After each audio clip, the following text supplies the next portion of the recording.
Brad, I think I need a rack. Are you sure you're ready to take your first step into this world? Look, I need to rewire my desk again because my headphone microphone is picking up noise from something, and I've moved the cable as much as I can, and I can't figure out where it's coming from. So I think the only solution for this is a rack. I mean, you know what they say, don't build out, build up, right? Look, I could put the stream PC in there. I could put the audio mixer in there. I could put the headphone amplifier in there. I could get a compressor. Like a rack is a world of possibility. How many U's are you thinking? I think probably like 16 maybe at most. Come on, man. What? 42U or bust. Look, my floor can't support 42 U's. Maybe you just don't want it bad enough. I mean, I could reinforce the floor. What if we brought in an expert opinion on rack mounts? Maybe we could get a little hands-on studio experience. Is that my cue? Am I ready to racked and loaded, baby? Here we go. Dude, your family. You get to talk whenever you want. Oh, okay. I was doing the thing like I don't talk until the I get the intro. I have 3 racks in this basement. 3 racks? I've got my networking rack, which is mounted to a wall. I've got my floor rack, which has my NAS and my universal power supply. And then my desk that I have has one RU units for compressors and stuff on it. God, I didn't know you had a network rack. I have Holy a network. Shit. I've got a Netgear 24 port rack switch mounted to my desk. How cool is that? Wow. Did you rack the edge router? Did you get the little faceplate? Yes, You did? Of course What? I did. Man. That's the whole reason to buy a rack mount is so that you get the ears for everything. And then you start. It's the whole reason to have a house, as far as I'm concerned. It's just to put your rack in.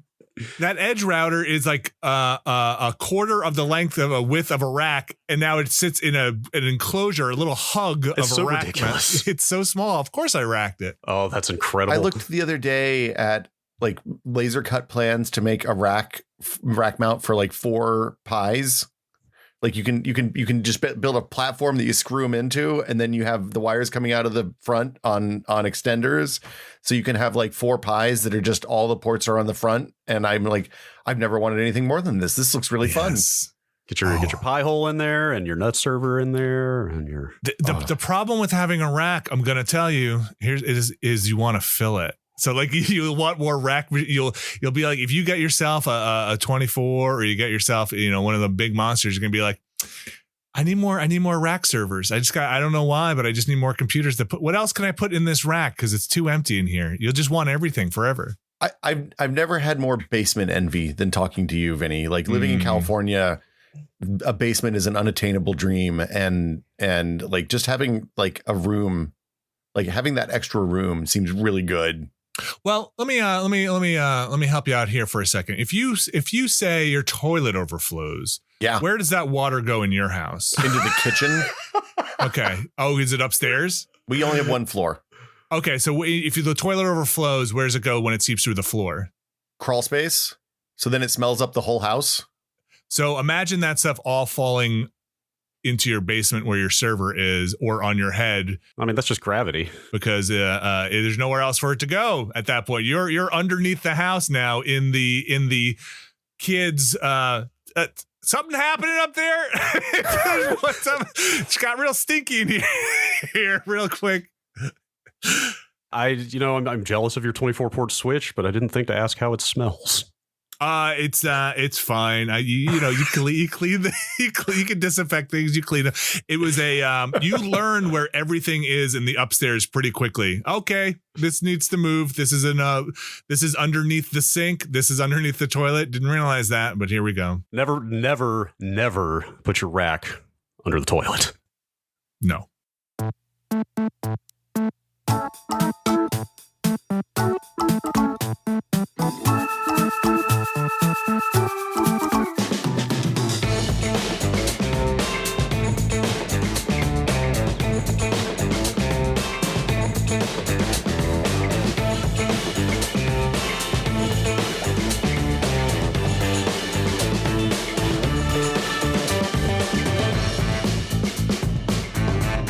Welcome to Brad and Will Made a Tech Pod. I'm Will. I'm Brad. I wanted to introduce you, as with me as always is Garth this week, Brad, because of your incredible mane. I had some reservations about putting that out on the internet for all time, as I learned minutes later. The internet is forever. Yeah, you knew that already. No matter how old your video reviews are, they never go away. With us this week, Vinny Caravella, who is one of my favorite human beings in the world.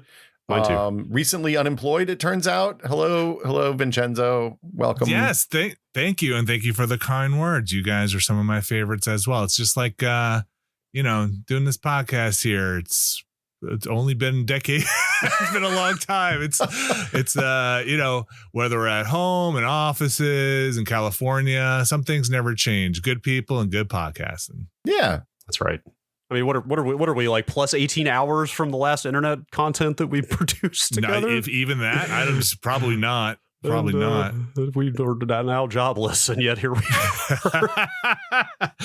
Podcasts, I just can't quit you. Thank you guys for taking your first day off of work in like 20 years and like sleeping in until, the ungodly hour at which we started. Well, Vinny, you're on the East Coast, so you've been up for a day now, but like, yeah, Brad, thanks for getting up early to record the podcast. My stuff's busy today. This is great. I feel like I'm like this is amazing. I haven't had this in a long time. I feel like I'm some kind of like podcast Ronin or something. I'm just kind of going around. I go wherever I want. You're just a knight errant, just roaming the land, doing good deeds for the peasantry. What are we talking about here? No masters. Vinny Caravella. What do you do here? You restore old Matchbox cars? Sure, I'll sit down and talk about that for a while. How do you get the paint job on those? That's amazing. Hey, you got to rebuild the motorcycle? Can I sit in on that? That's cool. Yeah. What do you know about the 5994? How do you make asphalt? Let's talk about it. Let's get in there. Have you watched that tool refinishing channel? I have watched a lot of refinishing channels. Maybe. Okay. There's a lot of them at this point. I love watching YouTube videos of people who shoot something beautifully. Okay. I have watched enough to really want to get into nickel plating in my basement or outside to be like, okay, look, everybody looks like they just got like a marine battery or a car battery, a hunk of nickel. I could do this. We could do this. I've got at least two power supplies that I use in my electronic setup. Let's do it, baby. I mean, at that point, you're basically just performing alchemy, right? Like you're dipping something into a liquid and then applying electricity and then magic comes out. Liquids are bad and you end up with soluble metals and those are bad. You do not want to do this, Vinny. I'm telling you no. Let's do it. So there's a lot of chloride, sodium, I don't know, stuff that hydrochloric acid. I've heard that's bad, but like, listen, we'll get in there. You put one metal in and then you put electricity in and it goes on the other metal. And that's, did you watch I sent you a video a few months ago of a guy restoring an old 60s Soviet motorcycle. That guy had a lot of chemicals. That was a lot of chemicals. That was the thing I came out of that. Like it was an amazing, like kind of machine shop he had going there, but it was the chemicals that I came out. Like he was using like linseed oil at one point and he was like mixing. That's fine. There's this stuff that just has the triple X's on it that you need to stay away from. So it was real scary looking. Like he stuck the dipper in there and I expected it to just like melt off, right? We have some people in the Discord and in my Twitch community who like work in like fab wafer manufacture, and the chemicals that he talks like he talks about having cryogenic hydrofluoric acid, which is maybe the scariest combination of words I've ever heard, because like hydrofluoric acid is one of those ones that like it just reacts with everything, like glass, like silicone, anything you put it with, it's going to do bad things to. And I just don't want anything to do with that stuff. It's really scary. So, but you hit a point, in having old stuff around, old tools, old metal things where you're like, the next step is getting a sandblaster and then replating this thing because the nickel chipped on this old thing that I happen to have in a drawer, and I'm old, and is somebody going to throw me away? No, replate me. There's something kind of romantic about that to me of like, you know what, like the original tool, stuff made out of metal, like stuff that has worked and manufactured really well. It's like the original tool is still under there, like it might be rusted. It might be a little creaky, but like that thing can be what it once was again if you just put a little elbow grease into it. Well, it's one of those things like when we used to talk about this with Adam on Still Entitled, but like the old machine shop stuff, like the old lathes and old mills and stuff like that, there's a robust ecosystem of like bolting on CNC things and machine and like modern super precise digital tooling so that you can control these old analog, like 50-year-old mills and lathes, but with like digital precision. And those are, it's fantastic. There's no downside. The earliest sign that we had assembled a cool community of people on our Discord was when I saw a guy talking about 3D printing a replacement part for his washing machine. Yeah. It's like, oh, wow. Like 3D printer is actually a practical tool if you know what you're doing. It's like you're not sitting there making like figurines of Goku. You're fixing shit around your house with this thing. What if the figurine of Goku was the thing that fixed his washing machine? What if your washing machine knob is Goku's face? Okay. Yeah. Think that is now the actual reason to own a house for me. My Krillin broke. Let me go forget a new one. Forget the rack mount. So like I guess our topic this week is sort of we're just kind of going to look back. You know, we're all Whiskey Media alumni here, and we thought, you know, hey, that was a long time ago at this point, and why don't we kind of look back at like the tech end of starting that thing up and like all the kind of video production stuff we got into back then and like how things have changed and. Well, sure. I will say my memory is terrible. As people who know who I am and listen to me, I have a terrible, terrible memory, but I do love video production. I was going to say we should probably explain this for people who maybe don't come from the Giant Bomb side of this family, because I feel like the last week in the Discord was probably really confusing for people That's fair. who aren't super familiar with Giant Bomb. Right, and even tested fans, there are people who didn't come along until after the split and the sell-off. Yeah, so when Norm and I started tested in 2010, we started it with this company called Whiskey Media, which at the time was some ex-CNET alums who had forked off from CNET and made this website called Giant Bomb, and there was Comic Vine and other sites as well. But the Giant Bomb community, where Brad and Vinny and Jeff and Ryan and later Alex and Rory came from, was formative for how we set up tested. Like we set up tested in the model of Giant Bomb. We wanted to do editorial content and video content and have a wiki that had all the stuff you'd want to know about it. I'm not still bitter about that. Did you ever get the fuck wiki? No?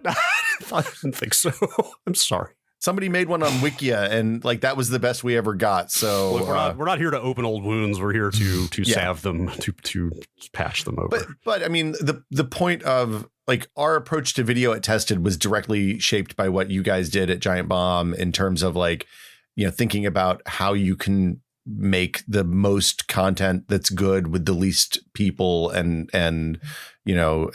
still maintain like the base level of what you want to do. And like the thing that was shocking to me when I came in there is that you guys were doing so much with like just kind of off the shelf stuff that was glued together in weird and interesting ways. And it wouldn't have been possible at any other point. Like now it's easy because we all have OBS and you can buy a capture card with 4 HDMI ports or whatever. But back then capturing like HDMI was hard and we were all learning how to do that stuff. So it kind of made it up as we went along. So it was really interesting to me. Yeah, you said something before this that like I knew in a general sense, but when you put a number on it, it really kind of blew my mind. The studio we had at the beginning of that thing, what did you say, like 10 years prior to Giant Bomb starting, would have been like $1 million studio or something? At least, I think, right, Vinny? Like it would have been in the hundreds of thousands. Should we just get into it then? Yeah, let's get it. Absolutely. Yeah. So I should say that I was there for I was doing the video production for Whiskey during a lot of that time. I had come from GameSpot.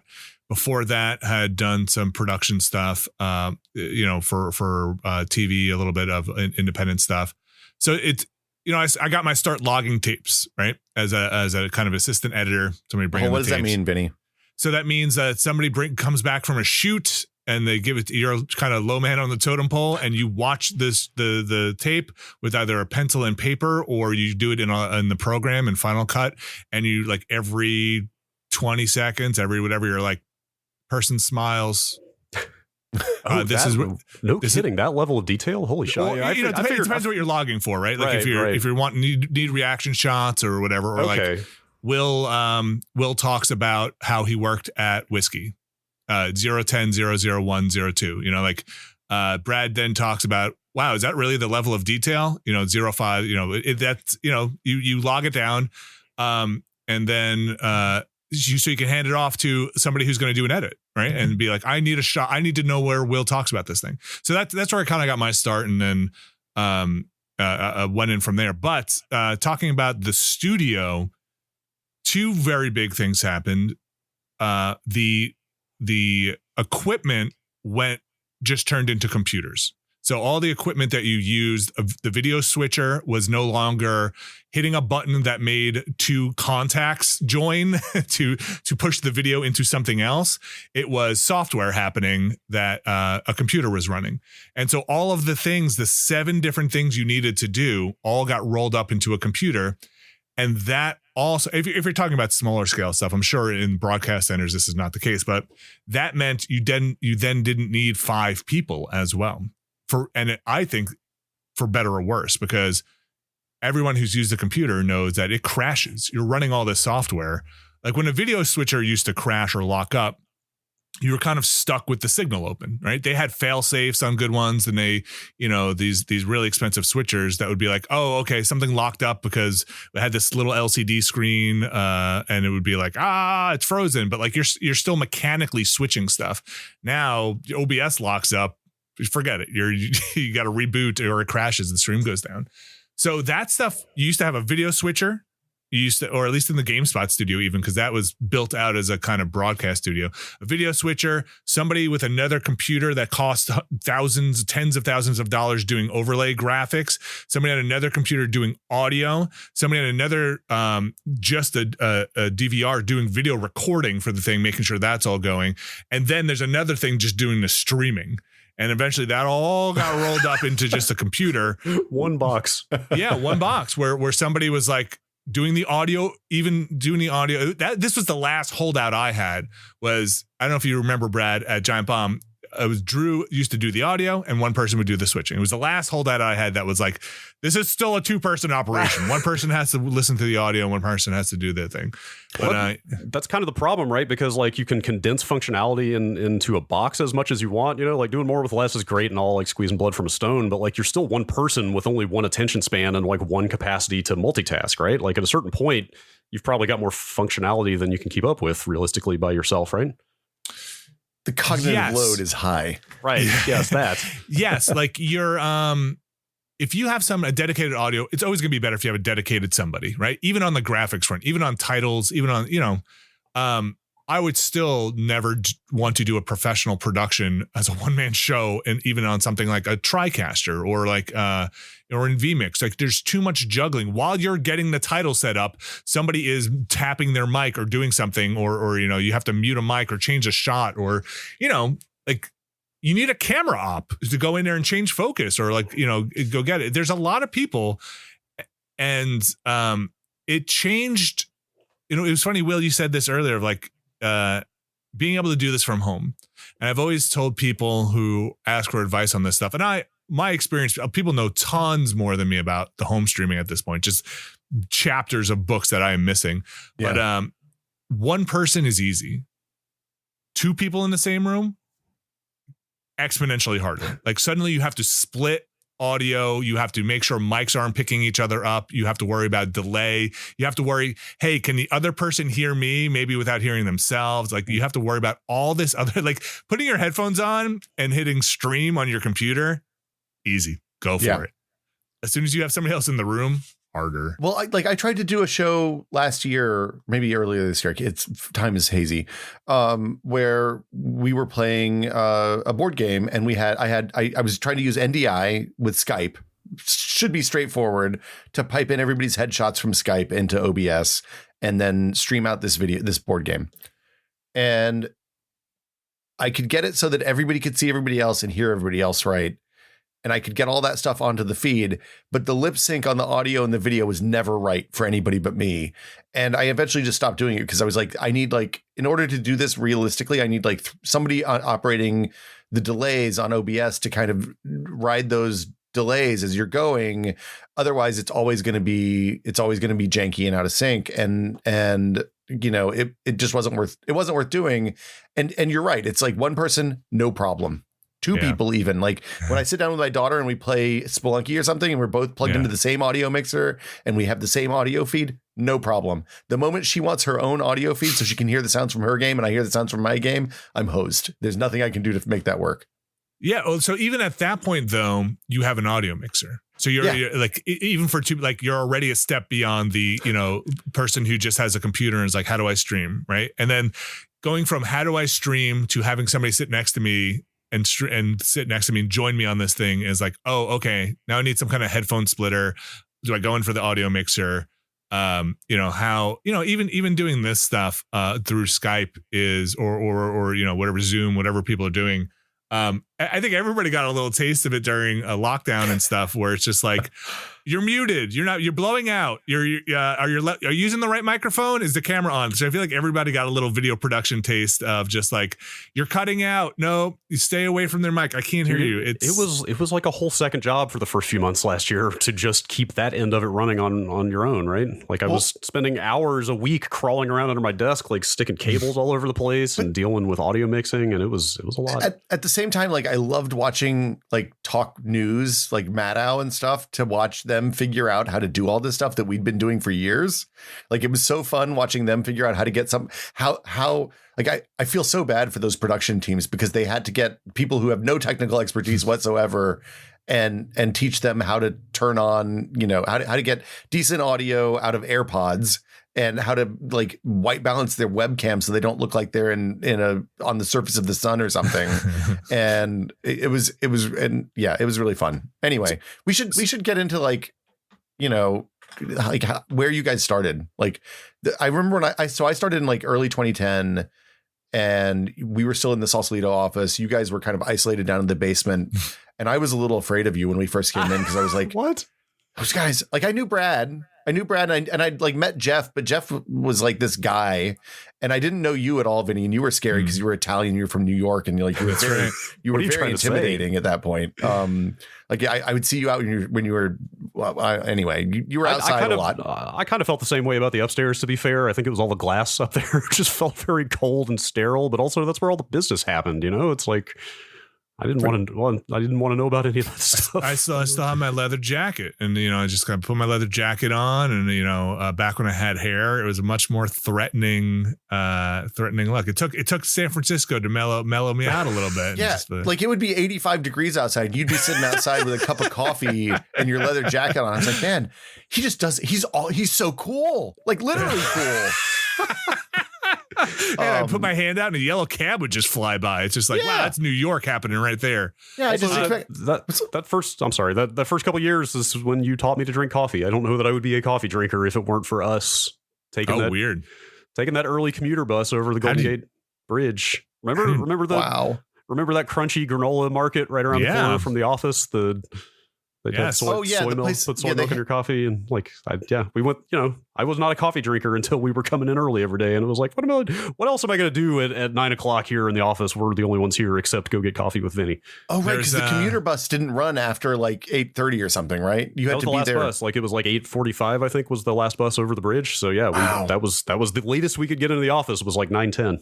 And then going home, I think that thing stopped at like 8 something. Oh, so like God, that's me sleeping at the office. I think it was 6:50, 7 o'clock, something like that. Where it's just like, I'm stuck here. That's it. I remember giving you both rides multiple times. Yes, because we lived 2 blocks away from each other, right on that bus route, and if you got that last like 6:50 p.m. bus, it was a 20-minute commute. Yeah. If you missed that bus, it became a 90-minute commute. Yeah. Also, riding my bike. Do you remember that time we missed the bus and we had to take like the long one? And we got on. I don't know if I should mention this. We got on there. It was like release day at San Quentin. Yeah, somebody borrowed my phone. It was a bus full of just released prison inmates and us. Yeah. Well, look, they're on their best behavior. Yeah, totally. They were in their sweatpants. They were all in like gray sweatpants, and like somebody used my phone. It's like, of course, like you use it, but like, because they're calling to be like, hey, I need a pickup, right? Right. Like, yeah. It was definitely like, oh wow, we caught the after hours bus this time. The Pelican flies tonight. It's like, I'm going to keep this number on here. Make sure they call me back. Thank you. Now you're implicated.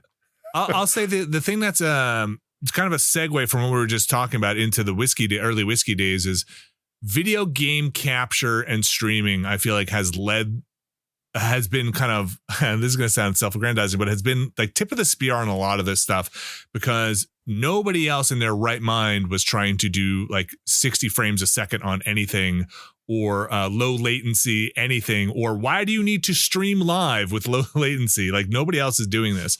So so you got to really buy gear that was like, and at the time nobody was making video game streaming gear. You're like, hey, what do we need to do this stuff? There was, Elgato was, I don't even think it was Didn't around. exist. Yeah.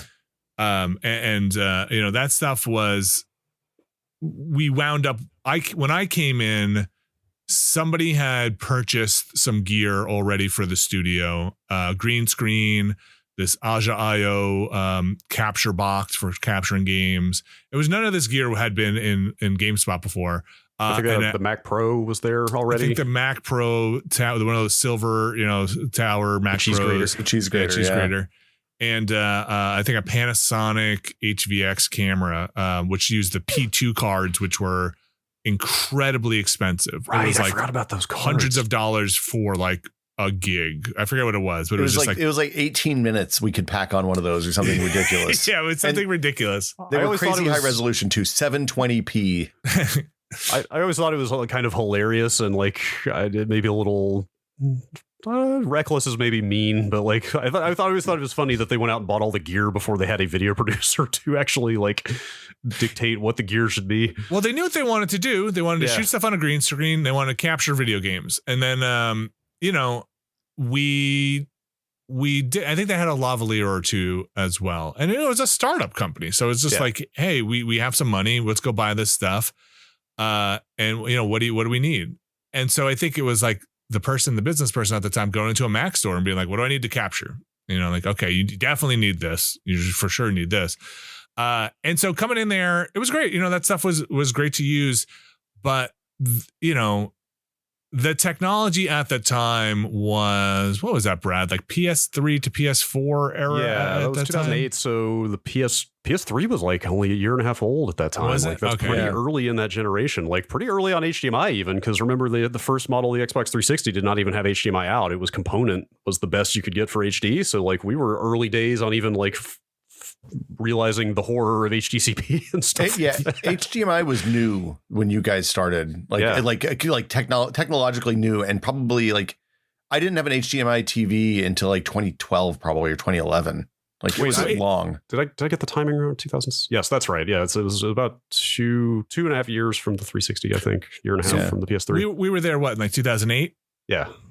June 2008 is when we started. So component. I'm gonna kind of show my butt here a little bit. I am not a video engineer. I work in the trenches. I plug the stuff in, but I am fascinated by that stuff. So I have a very layman's understanding. Jan, not Jan Ochoa, another Jan we worked with at GameSpot, was a genius when he came to that stuff. Yep. And I think he, I was maybe I got this look from him as like, what are you doing? I think I was one of the first people to, when he would talk about that stuff, say, okay, what else? I loved listening to him explain what color spaces were and like why this works this way. So he understood that stuff on like an electrical level, right? Yes. Like he knew exactly what signals were flowing through those cables and how they broke down and what they did. Well, like how color spaces work, right? So like, when you have a cable, when you see those numbers like 4:4:4, that's 4:4:4 ratio. I'm sorry, I'm gonna try and get a little nerdy here, but like, please know that I'm faking it. So you have, there's and this is where my understanding is very layman. To the point, there's a difference when I say luma and luminance. Those are two different things. I think one is actual brightness. One is how humans perceive. It's like it's graded to perceive it. So the first number is your luma, right? Or luminance. I'm just going to use them interchangeably. Somebody else can correct me. And then the next ratio is your colors, the color space. So humans can see the difference. The way we're evolved can see the difference in brightness very noticeably. The perception and brightness, we can see a dimming light very noticeably, much more than we can tell color saturation and the difference in color. So that's why the first number is always 4. You never compromise that brightness, and everything else is in ratio to that, compressed to that. So those things get compressed in ways that are, and alpha channels do this too. Sometimes you have a fourth number at the end. Hold on. So what are explain the three numbers again? What are the three numbers? Yeah. So the first one's your luminance value, right? Okay. And that's always like the 4, right? And then you'll have like 4, 4, 4 means you have and again, as far as I understand it, a perfect full ratio. Nothing is compressed down. Nothing is halved. And this is like usually on like a horizontal and wide plane. So imagine the way it was explained to me, and I don't know if this is true or not. Imagine you have a Photoshop, a raster image, right? And it is, and you start with, it's 100 pixels by 100 pixels. Mm-hmm. Now you make it, you squish it down vertically so that it's 100 pixels by 50 pixels tall, and you render it again. Now on the other side, you pull it back up again. And now that you've then stretched these pixels back out in a way that are like, kind of lost information and then interpolated it back. Yeah. So you've rendered it down and now you've pulled it back up. And that's why like DV is something like 411. So like DV, remember those little DV tapes? Yeah. And it was why chroma keying DV was a nightmare, because when you got on the other end, you had all these artifacts that would be around the edges of people, all this compression artifact, because the information, as far as I understand, the information was then kind of just not as clear. So each individual number is basically a range of gradation for that category, for that bucket, right? So like the form, that's the space you have to move the slider up and down in. It's subsampling. It's a ratio, and I forget exactly how it works. On why there are two numbers for the chroma space and why there's one for the luma space. But the thing about a composite video, when you talk about a composite cable, the reason it's called a composite cable is because it's sending the luma and chroma information in one signal. That composite cable has basically two pinouts. It's got the lead and the ground on the shield around it. So it's got the pin and the ground. An S-video cable is basically just two composite cables together. One is Y, the chroma, and if you look at a pinout for a DIN on an S-video, it's ground, luma, ground, chroma. So it's Y and C, right? So it's Y, ground, C, ground. So it's basically, they said, okay, let's split this up. So the way, sorry, this is like a really loose understanding. So hold on. Just so people know, the composite is the old yellow RCA cable with the one plug. And the S-video is the one with all the like 6 pins. There's 5 pins inside it. Yeah, I think it's 6. I think there's a couple of different DINs. It's like it's 4 pins in it. And then if you look it up, I think they probably show like, hey, then they added these because there's just different stuff that they started sending. Like sometimes coming out of your computer on old cards used to have this S-video cable that had like 9 pins or something on it. Yeah. But it's basically Y, and it's chroma and luma are on them. And, the way this is, again, how I learned it years and years ago. So it's very loose. Like on a composite cable, all that stuff's mushed together, but it's like it starts separate in your original thing. Then it all gets poured into the same glass, basically, all these different things.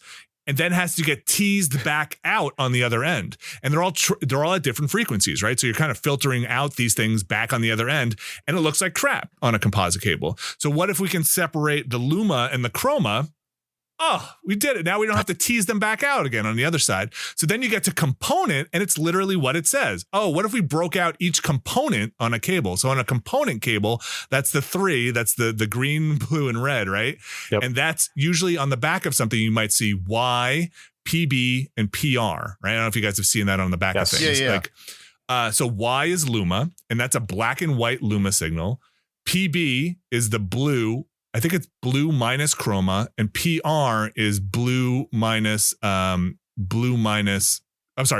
chroma. So PB is blue minus chroma, PR is red. And then the green, this is why they're geniuses. This is why it's the other way around. It's red minus luma, and blue minus luma, I think. Okay. Yeah. Sorry. Yeah. So it'll be red minus luma, blue minus luma, PB, PR, and Y. And then they basically get the green because they have all the other numbers. You can extrapolate what the green is by having it. It's what's left, right? Yeah. So you don't need another cable. Incredible. Like that is. Yeah. They're super smart. Yeah. They're like, oh, this is the other thing. So that green cable is actually the luma channel. Okay. Yeah, that is and then there are RGB cables and it's a little different, but like but that's component, right? So it's composite, everything is composited. Component, everything's a component. So you can probably experiment with this. If you have a component TV still, you can experiment with this by plugging them into the wrong ones. Yeah. And like you'll get weird color shifts. Yeah. Because yeah. If you plug the green one in, you'll get a black and white picture only. Yeah. But you'll get the full picture. And some TVs also will say, Y/composite, because sometimes it doubles as a composite channel as well if your TV can switch back. Or at least they used to. I don't know if they do anymore. So that's the life of analog stuff. And that was great. I mean, there were problems. You have analog degradation over runs. It's analog, and that's where you get the monster cables coming out and be like, we're gold plated and you're going to better connectivity, because analog has a curve, right? You have like, you're going to get better signal based on the electronics in there versus digital, where you kind of have a cliff. It either is going or it's not going, right? Yeah. But, analog, you'll get snow, you'll get kind of artifacts. It's like the cable's no good. Those little lines that move up and down the screen sometimes if you move a magnet near the cable. So I should say that and again, the people who are listening to this podcast are much smarter than I am on this. But there is also sync information being sent, usually I think on that Luma channel as well. So like you need timing information, horizontal and vertical timing information. So and that's like sometimes a little beat at the bottom. Anyway, that and so then you have interlaced and progressive and all that stuff. But the thing in production that's fun with that is when you're doing production with those things in an analog way, your cameras are refreshing at rates, right? They're refreshing every time. And when you switch multiple cameras or feeds, they have to be refreshing at the same time. So you have to use a sync generator that plugs into every camera. It's a blackburst for composite tri-sync, I think, for component, to make sure that everything, instead of being like, A, B, A, B, A, B, it's all A. So when you switch between shots, you're not caught mid frame on something. So you AB, you're talking about like an interlaced signal. You're sending one half of the vertical lines, horizontal lines one frame, and the other half the other frame. And you do that so you end up without weird interleaving and like those, like it looks like I don't know, it looks like cross, like the lines don't line up when you cut between frames, right? Yeah. So you can get caught with a frame half drawn or something like on screen. And you see this in video games because they used to use this to good effect in those games of like, if something's gonna be semi-transparent, they would sometimes just draw half of it on the screen and just be like, and now you see it now with digital stuff and progressive. It's like, this is not rendering correctly. Like this thing that was supposed to be semi-transparent is just missing half of it, or it's a block or something like that. Well, we talked about this with Mike Micah last year, because like sometimes it's really weird. Like some of the old arcade console games, especially they expected phosphor glow to last between frames. So like I think he said the waterfalls in Sonic are the classic example of like the water's moving, and the transparency of that is entirely a process that happens on the front of the CRT. Oh, that's great. So like they hit it with a really high Luma signal on the waterfall, knowing that the fade would last until the next frame. Oh my gosh. So you got like mechanical transparency. Totally. And there's all this work on like the Mr. Project and emulation scene now to replicate that artificially, because they can't rely on the physics of the screen to do it for them anymore. So they have to like code or kind of reverse engineer like a solution that makes it work in the way that it was supposed to on the screen. It's amazing. There is a fantastic Twitter account called CRT Pixels, at CRT Pixels, that is just nothing but exactly what you're talking about. It's side by sides of like, here is the raw pixel output of these old games. Here's a photo of it on a TV, on a CRT right next to it. So you can see exactly how they were using like the phosphor glow and stuff like that to get like nice shading on stuff, where in the raw output is just this kind of real ugly, like hard contrast. Like it's a great side by side tool for that stuff. So I'm sorry if I got a lot of that wrong, but it is amazing to dive into. Like, the thing I always used to tell, like when I would sit down and sit with like Joey and Drew, and we go over stuff, I'd be like, remember, the cable is just a conduit. It is just copper in a thing. It's a passive cable. It is not doing anything magical. It is just, you are plugging it into a port that is sending something along pins, and on the other end, a device is interpreting that. As long as the pins line up, It is not an HDMI cable, a DVI cable. All of this stuff is not doing anything except transporting the information along the proper lanes. And, you know, because it can seem like, oh, you know, there's something magic is happening there. So like, you know, you go from composite to S video to component, and there is something easy to understand about like, oh, you're just doubling the bandwidth by putting two cables. Now this is how we got to 720, 1280 by 720 from 480. You just added cables. Like you just put more cables in there.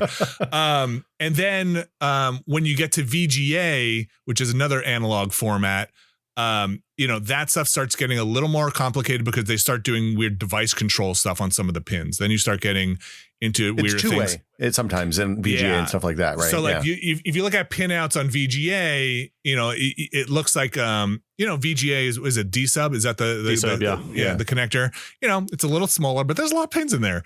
But a lot of those are ground. You know, don't forget you have a ground in there, and you know, but you're still dealing with RGB, and you're still just dealing with sending color and sync information. I forget what the pinout on the D sub is, but it's like it's 15 pins. I think I can't remember. Yeah, they're all of them used. A lot of them are grounds. So yeah, and you'll have like horizontal plus and minus and stuff like that. And then you get to SCART. And that's like a black box for me. Like SCART to me, if you look at a pinout of a SCART cable, we didn't have it. I was not. We should explain what SCART is before we dive. Like SCART was a European standard that was made by some French. Hold on. It's made by. Are you going to try it? Yeah, do it. The Syndicate des Constructeurs d'Appareils Radio Recepteurs et Téléviseurs. So it's all the Frenchified Anglophile words, but it's the. I apologize. I'm so sorry. Also to any Francophiles or even people in Quebec who speak French. I know there's a difference there, but I don't understand it. Radio and Television Receiver Manufacturers Association is the English translation, and it was developed in the mid 70s. So it's analog, but it's terrifying looking from where I sit. And it actually kind of looks like the back, like the port that was on the back of like what the SNES and the N64. Like it's a wide, weird thing with a bunch of vertical pins in it. Yes. And yeah, it's got a bunch of pins like 20 or 21 pins. Yeah. To me, it looks like technology from the movie Alien. Like it looks like the thing they should have been plugging into computers on the Nostromo. It's like terrifyingly rugged and industrial looking. And I never understood why we didn't get it here. Like it must have been money, I assume, or it must have been some kind of like, hey, we're not going to license this out. But like, it's kind of amazing. Like if you look at the pinouts on that thing, I'm not familiar with SCART much at all because I never had to use it. But it carries audio for the first thing. I should say all of these other things we've talked about do not carry audio. So like if you remember, you had the yellow, the white, and the red, right? And that was your composite set. And then you had your component set, which was also, you had your 3 red, green, and blue cables. And then you had your white and red stereo. Unless you were some weirdo in the 90s who was using optical back then, you were using white and red. And your then Toslink. That's right. Which is actually, sorry, it's the SPDIF. The Toslink was just the connector. My bad. Yeah. Which was super cool if you could do it. I always thought that was for like, man, that's for the rich people. They got their weird fiber optic cable. They were so expensive. Yeah. The fiber optic cables were so expensive. Yeah. I think they were. This I don't know at all, but like, because I only looked into fiber stuff a couple of years ago again, remembering that's like, A, it's super expensive, and B, it is incredibly fragile. And I remember talking to somebody like, no, man, it's just like extruded plastic now. It's not like glass in there anymore. Like, don't kink it and you're fine. Yeah, don't do a 90-degree turn. You should be fine. Yeah, they actually give you they give you basically the angle, like the max sort of bend angle, because I've been looking at a lot of fiber for networking recently, and when you go buy the fiber, it's like here's how much you can bend this and no further. I did fiber for my audio stuff in the 90s, and like the cables were really expensive, but it was really nice because like you just plugged it in, like you didn't have to worry about whether it ran over the power cords or anything like that, and whether it was going to pick up noise. Just light pulses, man. Just light pulses. No hum, no ground loops. So SCART has audio in it. SCART has, from what I can tell from looking at pinouts, it can do RGB, it can do S video, it can do component. It's like all this stuff built into this Frankenstein connector. And I only really started learning about SCART after being at GameSpot and Giant Bomb, where people were like, and it was mostly like the Peter Browns and Jeffs of the world being like, no, man, SCART. You want the clearest picture, not as video, SCART. Like that was the thing, hanging out on like IRC in the late 90s with people who really, really fucking cared about the quality of their video games. Like they were like modding TVs to their American TVs to use SCART, like modding SCART into American game consoles. Like it always seemed like the sort of last video cable you needed until everything went digital, right? It was kind of the ultimate goal. It seemed like I don't know, like I never really used it.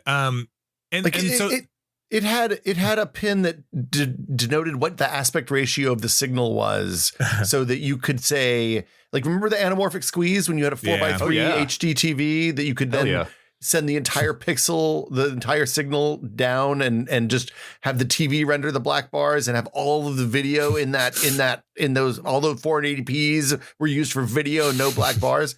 SCART could do that without you having to do anything on the TV end. It was nice.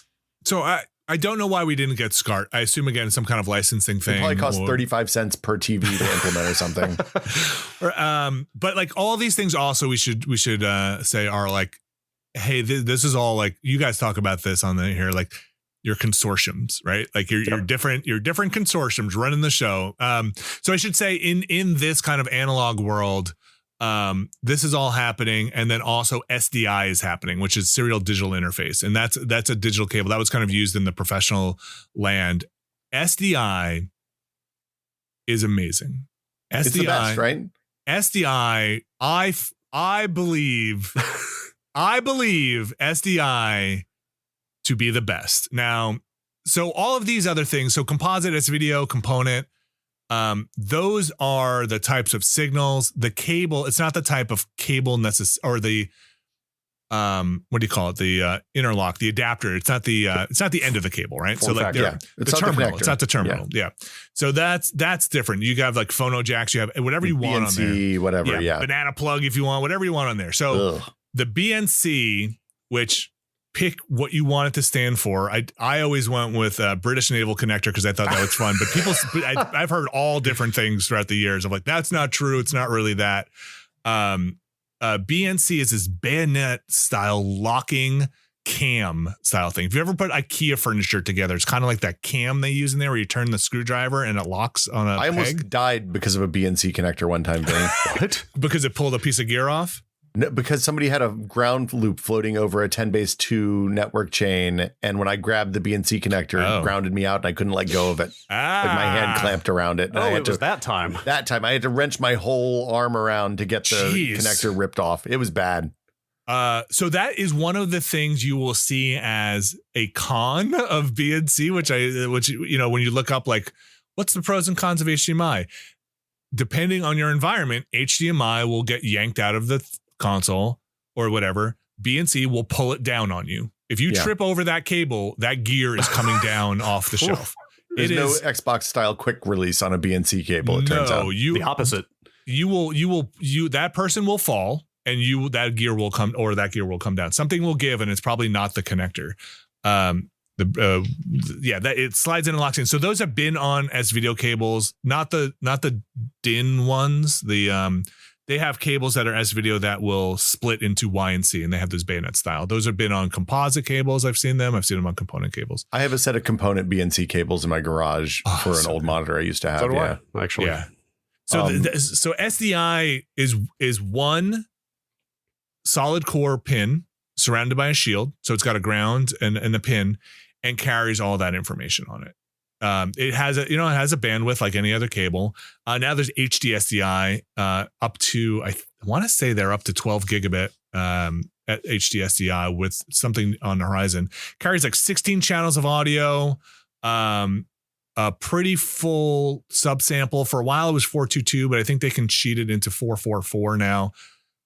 But I'm just going to get into this now because I feel like this is the thing. If you're in production and you're listening to this, it probably maybe waiting for me to say the reason I believe you have HDMI and that do you curse on this? Please. Fuck yeah. That poo-poo connector is because copy protection.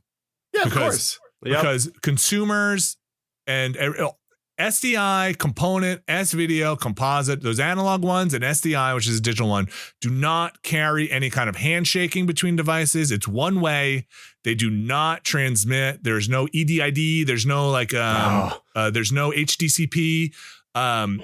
You set what you want to send out of device A. It travels through the cable, passive cable, and goes into device B. Device B is not saying, what is device A? Device B is saying, I'm looking for this signal. Make sure device A is saying it. HDMI says, plug me in. I'll figure it out. Hey, man, what you got? Hey, what you got? Oh, you're trying to play Wedding Crashers, huh? Well, we're not. We're just not going to do that. Your monitor is not compatible with our thing. You got dirty keys. We got to get fresh keys if you want to use your monitor here. If you read Boing Boing in the early 2000s, Cory Doctorow had strong feelings about the value of HDCP, and he was correct, because all like the sad thing about the millions of dollars, presumably whatever the standards body that came up with HDMI and HDCP did. So they spent all this buttloads of money, and then like 15 minutes after HDMI TVs started shipping, some company in Taiwan was like, yo dog, we got a splitter for this, and it strips out all of the HDMI bullshit. It's $8. So the only people that HDCP inconveniences are the ones that like don't know to buy the $8 splitter. So those asinine. are not. So I learned last year, because we had a bunch of those. We bought a bunch of those exact $8 boxes to strip HDCP, and I had one here that worked for years and then didn't as of last year. 2 months after work from home started, of course. So I went out to buy a new splitter. You can't get stripping splitters as easily as you used to. Like even the literal ones we used to buy. Yeah, because they've got years old product pages on Amazon, right? So they've got years of user reviews built up on there, and like there's a certain point in those user reviews where they all flip and people are like, these don't strip HDCP anymore, stop buying these. I don't know what happened, but they no longer do that. Something changed on the back end. I don't know if it's like the consortiums and the corporations clamping down on that stuff, or what's happening there. So HDMI I think SDI is put together by SMPTE in their specs. It's a Society for Motion Pictures and Television Engineers, right? HDMI, they do not fuck around. Have you ever seen the HDMI? I forget the consortium. They have a list of banned companies on their website that they have like you go to the site and it's like persona non grata. Like these companies can no longer license HDMI technology because you are banned. The HDMI Licensing Administrator Incorporated is what you're talking about, I believe. Would it be by any chance the list of terminated HDMI adapters? Yes, that's it. Yes. Dude, I can tell you that One Verge internet technology in Beijing was terminated since November 2017. Yes, that list is like, it is the wall of shame. It is the do not serve list for, like, they are serious about their stuff. You're not kidding. There are dozens of companies on this list. It's like a bodega with like the bad check sign on the wall, man. Sorry, Artec Incorporated, you're out. Like, they made my splitter. Dude, holy shit, EVGA is on this list. You crossed the line. You are on the list. I have a tech hole HDMI splitter right here, which is my favorite name for this, because it's like, yeah, man, we put your HDCP in a hole here, baby. Yeah, that's funny. I didn't realize that they were going after it that hard, but still, like, that stuff's still pretty easy to find. You can do it in software if you have the right stuff now, too. Sure. Oh yeah. It's just like they are. It's just funny that they publish a list of just basically that's like, it's like the wall of shame. F me, F you. You're on the list. You can't. No more HDMI for you. I should say HDMI in terms of video quality is very good. It has allowed for a lot of consumer electronics to push, where we're going. I don't like the port. I don't like the connector. They have made like, I think at least 3 or 4 different sizes of them. Those mini ones. Yeah, there's standard, there's mini, there's micro. The problem with HDMI, one of the problems I have is that the physical connector is only designed for like 100 insertions and removals before it fails. So if you're like normal people, this isn't a problem. But if you're streaming and you switch your PlayStation and your Xbox and your Switch, and you don't have some sort of like, this is the argument for buying the physical switcher, is that if you're unplugging and replugging all that stuff all the time, those like, I blew out the connector on my PS4 Pro, and like the solution was send it to Sony and pay them $200 to fix it. I didn't know they were that fragile. I've been doing that a lot for capture. No, I should. So those ports are soldered in with all those pins, right? So every pin that you're putting into the port needs a solder point on a board, right? So imagine now you have 21 pins soldered to a board, and every time you stress that thing and you flex that port, it could lift or break a solder joint on that thing. So yeah, you go in, you go out. It's also the problem with if you want to do runs of HDMI, and HDMI does not run well over length. It is like I want to say it's like 100 feet or something. You're at 100 feet, your cable's the size of your 10 meters, arm. isn't it? No, it's 10 meters, I think. It's short. Yeah, it's short. So SDI can run, I think, like 1,000 feet. I mean, it depends what you're sending, but like SDI is made for an industry to run long cables, an HD SDI. But like, you guys have probably seen trying to get that long, gauge HDMI cable where the weight of that thing on a port. I had to buy a dongle that dangled down and put a right angle and a swingy thing on it. Endless dongles and adapters and short cables and like swivel mount little doohickeys, kind of female to female and stuff from Monoprice for exactly that reason, because it's so easy to break that port with a heavy cable. Yeah, so it stresses it. And that's trouble. So SDI, I'm not just trying to blow SDI's game up here, but like, they do a lot of the same stuff that HDMI does without all of the extra talking to all the. You're not going to raise the volume on your other device through an SDI cable, right? It doesn't talk back to anything. It doesn't have ARC. It doesn't do all this other weird stuff. It sends the video, it sends the audio, it's digital, but it's also, like I said, one solid core.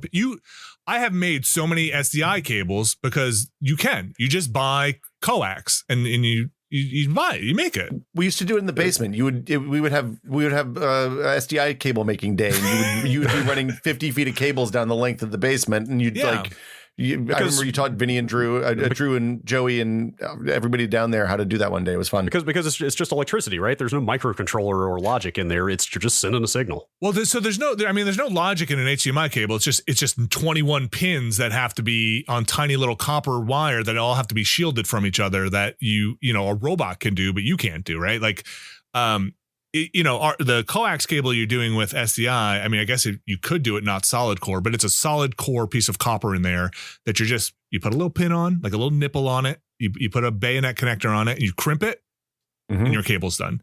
It's like 4 pieces. It is the solid core. There is plastic shielding.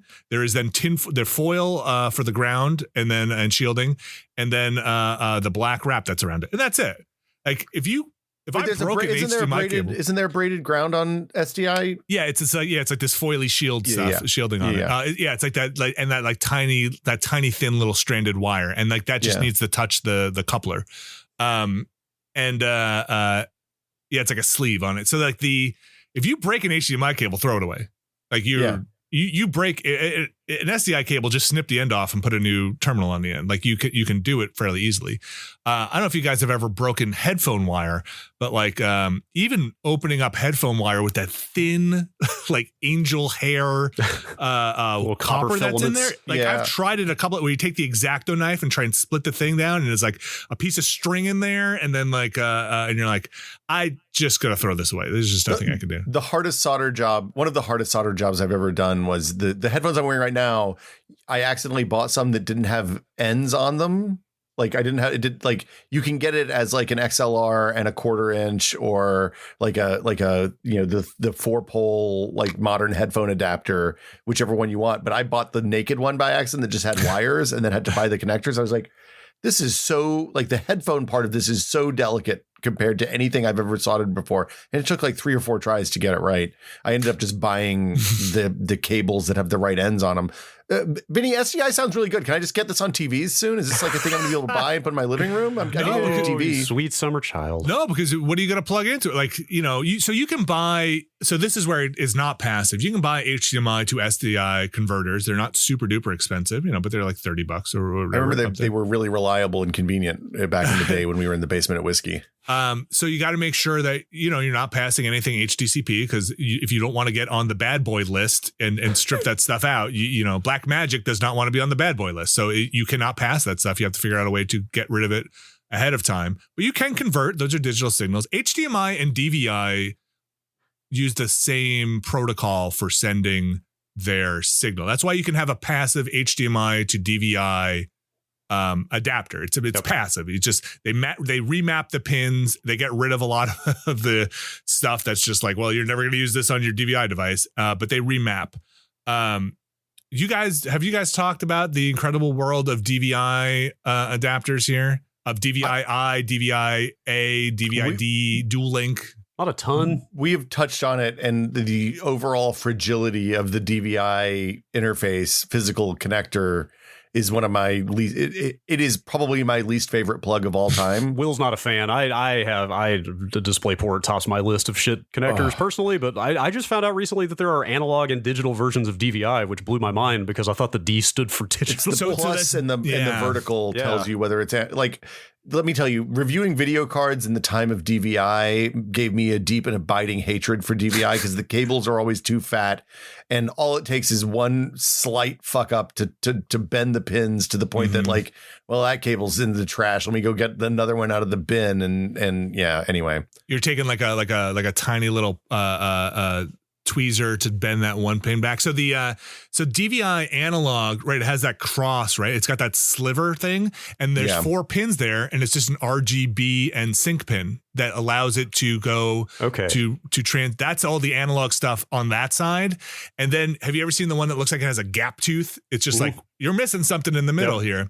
So that's in the middle there is I think it's called a dual link. They just basically to send higher resolutions did it again, right? Oh, here's some more. And if you ever look at like a DVI to VGA adapter, it looks like it's even missing more teeth. It's just like, it's anyway, that's just DVI and HDMI. They use, maybe protocol is not the right word, TMDS, I think it is. I looked it up before just to see what it is. So like, these are digital signals, right? So XLR is using, SDI is using something called, this is for you guys to look into. This is not for me. NRZI. If you'd like to know more. Yeah. Which is like redundant zero something, like to do its data. And then HDMI and DVI do a different thing. And then DisplayPort, I don't even know. It uses something else. I looked it up before the show just to see if it uses the same. And it's like ML lane or something like that. When you look at the pinouts. There's no legitimate, like, the good news right now, at least, is that anything that exports a DisplayPort probably also exports HDMI. So you don't ever need to capture DisplayPort, because like DisplayPort is strictly for computers talking to monitors, and you shouldn't use it for anything else. Is my understanding, at least. Yeah, that's pretty much the case. Yeah, I've never plugged a DisplayPort thing into a capture device in my life. I don't know that they exist. Actually, I've never seen one, but I'm sure there's probably some company on the bad list for HDMI that's making display capture stuff for DisplayPort. I literally downloaded the 500-page HDMI, or I'm sorry, a DisplayPort 1.2 spec sheet to continuity test a cable a month or two ago. I love pinouts. Pinouts. Yeah, they're I love them. Yeah, like once you look at a pinout, the mystery starts going away. Totally. Like, yeah.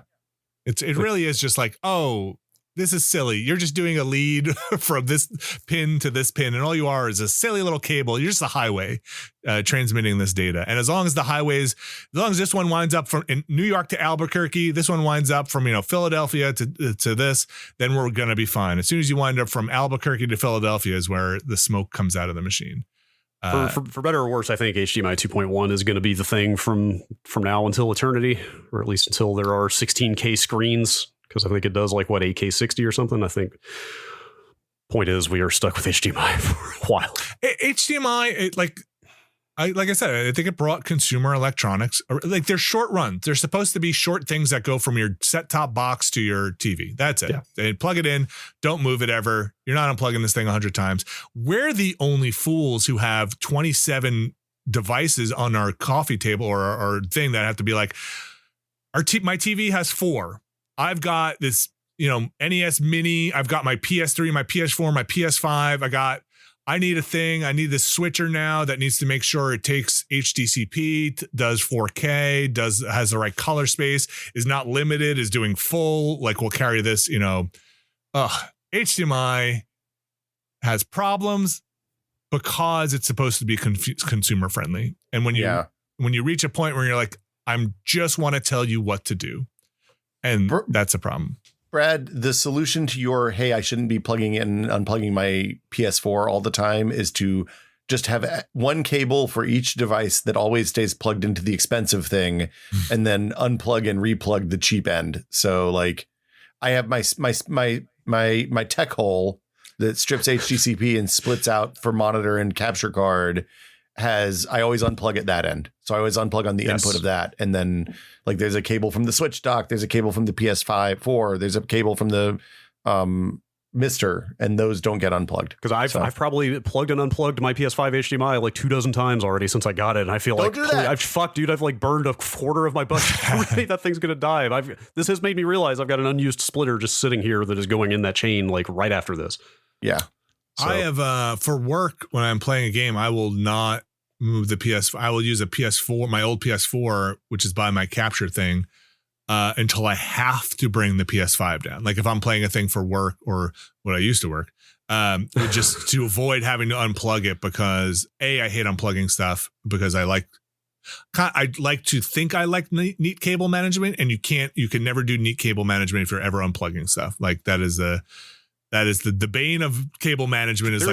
There is some Moore's Law style ratio of like how tidy your cables are to how much of a pain in the ass they are to work with. And That's right. Yes. I'm not quite sure what that is yet, but I've definitely been exploring it.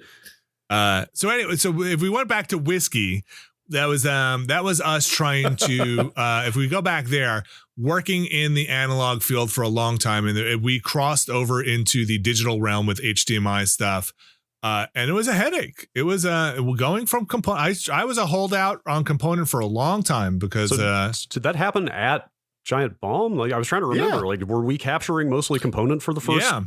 We had that. We had the breakout cable because it got around the HDCP stuff that the PS4 introduced. PS3. So I just learned that in the last year as we've been trying to capture stuff at home here is the PS3 has HDCP that cannot be disabled. Like I literally looked it up in the Elgato knowledge base, and the page for PS3 was just you cannot capture a PS3 with Elgato hardware. There is no way. I remember when the PS4 and the Xbox One came out, the second the console before the current one, but after the Xbox 360. When it came out, they both had switches in the UI to turn off HDCP, which meant you couldn't watch any Netflix or anything on those boxes. But holy crap, it was easy to capture them all of a sudden. Yeah. Yep. And the other thing, I don't know if you remember, was it EDTV? Like the half step between SD and HD, and it was like. So 480p. Is that 480p? Okay, yeah. Sucks. It's not. I don't even think it's a SMPTE standard. It's like I think it's invented. Like SMPTE is the standards body that determines resolutions that are standardized around the world. So like a lot of our capture stuff, like when the Wii was like, "Hey, 480p," it would be like, "I don't know. Well, you sending me two 480 signals? I don't even know what you think you're doing." And it'd be like, "All right, set it to 480i, and then I'll deinterlace it on the back end." Like it just did not work. And the other thing that would happen with old consoles, I'm pretty sure they would send 240 lines progressive.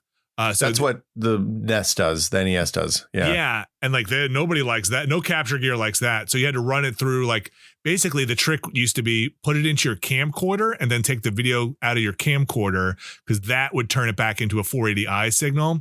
Because it could read what was coming in, but it would put it back out. So we used to have these little clamshell at GameSpot, these little clamshell DV decks that you'd have to put the old console in and then take a video out over S-Video. So moving to HDMI stuff, our cameras were still SDI, and I love SDI, and our switchers were SDI, and we stayed as long SDI as we could until basically they got rid of all the component ports or breakouts of stuff.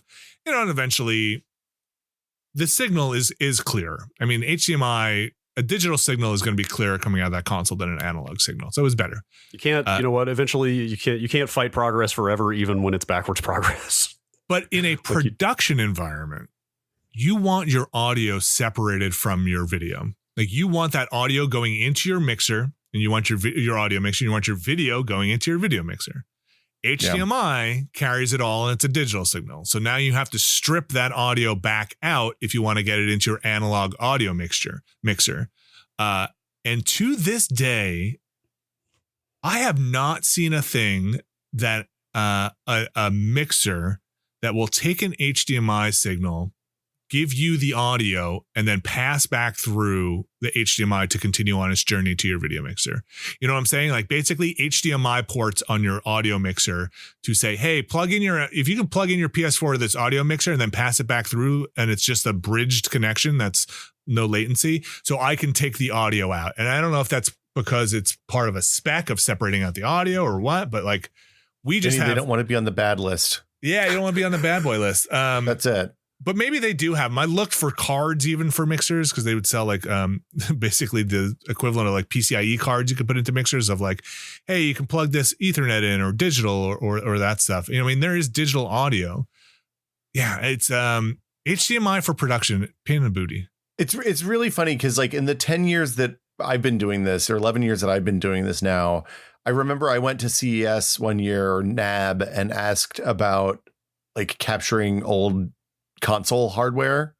I was like, hey, your card doesn't support NES resolutions. And they were like, well, why the hell would that's a 30-year-old game console. Why would anybody want to do that? You weird pervert.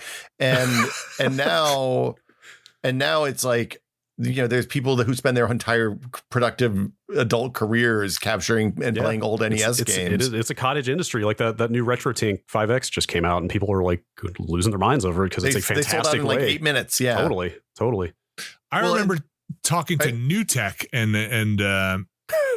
I remember talking about something. I was like, hey, when are you guys doing 1080p 60? And they're like, yeah, the demand's just not there. God, that's a rough. We were on that 720p TriCaster for so long. Yeah, we tested still had that until real recently. They used it for a lot. We used it for a long time. Well, broadcast was on 1080i. You know, they did interlace a lot. And 1080 and 1080p 30 and they're like, who's doing 60 frames a second progressive? What are you doing over there? What are you, the NFL? Like, what do you need this for? You doing tennis? You got the tennis? Like are you doing slow motion replays where you need to have like every frame there? And it'd be like, no, we want to play the new Call of Duty. Record it.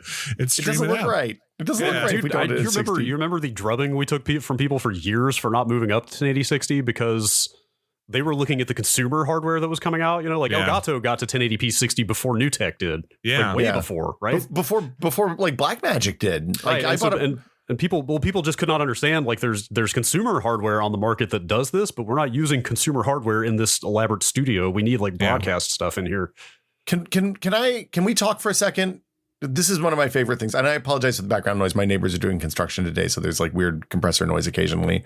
But can we talk about bit rate versus resolution versus video quality, and like there's a if one goes up, the other goes down. There's an inverse relationship between those. If everything else stays equal, that I think a lot of people don't understand, and they just look at the player on their video on YouTube or Twitch or whatever, and they see, dude, this isn't 1080. What the hell, man?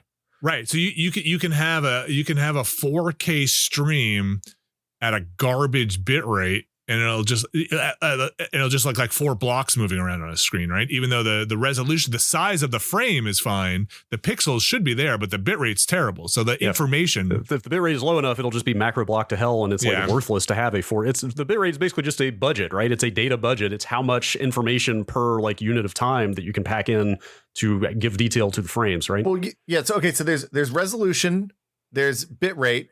So resolution is the number of pixels on the screen, you know, 1920 by 1080, 2160 by, or 30, whatever, 4 times that. 3840 by 2160 is 4K. Thank you. I never can remember that one. There's bit rate, which is the number of bits per second. There's the codec, which is also important because that's like, H.264, H.265, MPEG-2, which is the amount that the data can be compressed Right. and retain quality.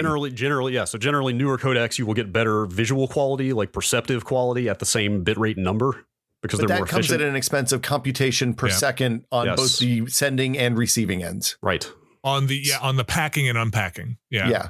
They squeeze it even tighter, and it's just like, how fast can you unsqueeze it, and your computer's going to melt. So like Twitch, for example, if I think you're not supposed to send more than 6,000 bits per second. Yeah, for partners it's 8 megabit or 8,000 kilobit. For I believe regular accounts are limited to 6. I think that just goes up if you get partner status. I send 10 and they don't complain anymore. So I've done that. We've experimented with this stuff a ton over the last year. I was trying like 10 and 12 and it would accept it, but then I would look at the player on Twitch and it was busting it down to 720. So it was like letting me give them a higher bit rate, but it was not letting me put out the full resolution. It was a weird thing. The thing that happens is their encoders they're like transcoders don't like that. So if you have somebody who's connecting with a worse connection or is on mobile or is on a TV or something that doesn't support those higher bit rates, then those people's experience suffers. So that's why right. It seems like 8 to 10 is the sweet spot if you want to cheat a little bit, but not too much. And there's also the haves and have-nots situation on Twitch, right? Of you don't get transcode like quality settings unless you're partnered, I believe. Is that the split? Like as a streamer, somebody streams. Yes, like you have to reach that tier, that elite tier, to offer people like better quality options. Yeah, there's hundreds of thousands of partners. It's not like it's super elite these days. I know, but it is something. Do you guys? I don't know how deeply we want to get into this stuff, but like, do you guys have any idea like why is RTMP still the thing? Because it's like a dead protocol. Why do they still only accept what's RTMP, Brad? That's the we mentioned codecs. We have not mentioned protocols. Yeah. Codecs are the thing that compress the signal, like the image, right? Like that's the thing that makes the high quality video lower quality at with the benefit of being smaller. The protocol is sort of the pipe or the wrapper that the video that is compressed by the codec is packaged in and sent across the internet. That the codecs send, Like the protocol is essentially how the video stream is sliced up into packets. Like in what way is this continuous stream of data turned into slices of data that can be sent in a piecemeal fashion, right? So like RTMP is what, an Adobe protocol? Is it owned? Is it proprietarily owned by Adobe? I swear it was developed by... Hold on. While you're looking this up, I have a metaphor. Macromedia developed RTMP. That's how old it is. So it is owned by Adobe then. But it's like the thing I read, I think, is they ceased development of it in 2012. Well, it's everybody has it. You know, like you just want that SRT. That's all. I mean, there's all kinds of better stuff, man. There's before Mixer went away, they had their own protocol called FTL that seemed very good. Like there's just better protocols and better codecs out there than what is generally in use today. And I don't know when we're going to get to the next step. So, a thing to remember about this stuff as you expand into data centers and places that are doing all of this stuff and you're sending your video is they have invested a lot of money on a certain technology and they build out those data centers, and the cost to then bring everything out of RTMP into SRT is extraordinary. I don't know if you could just do a software update and do that. I don't know that information, but these things are happening on computers that are, in city blocks, these Amazon data centers and all these things. You're going to tell them to be like, SRT's better. Be like, how much is it going to cost? Well, we basically got to upgrade every machine. Also there's overhead, and all of that stuff. Well, especially on the codec end, there is actual hardware there that you need to be able to compress and decompress that stuff. And on top of their infrastructure needing to be upgraded, they also have to support a user base that might be using like pretty old hardware, right? Like definitely not everybody is capable of sending H.265 in real time to Twitch. So they do have to accommodate a broad range of people. Well, and often there's trade-offs. So like if we switch from RTMP to open SRT, then like that might be easy and fine. But if we switch codecs from H.264 to H.265, the real-time H.264 encoders are pretty good.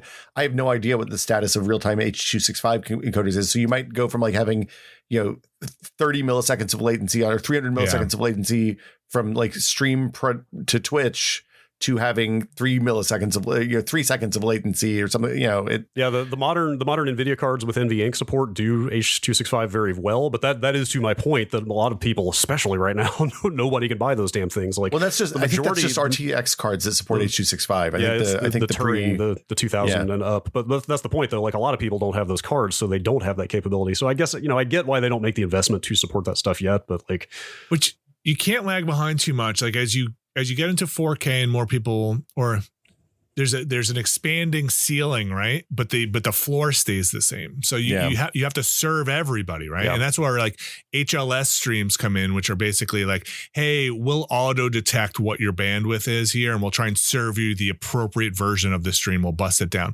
But the thing that some people who just consume this stuff don't realize, let's just say, we could talk about this explicitly because we deal with it, is when we move from 720p to 1080p, Will was just talking about bandwidth and kind of data rates. A higher data rate means more information, means that file is bigger.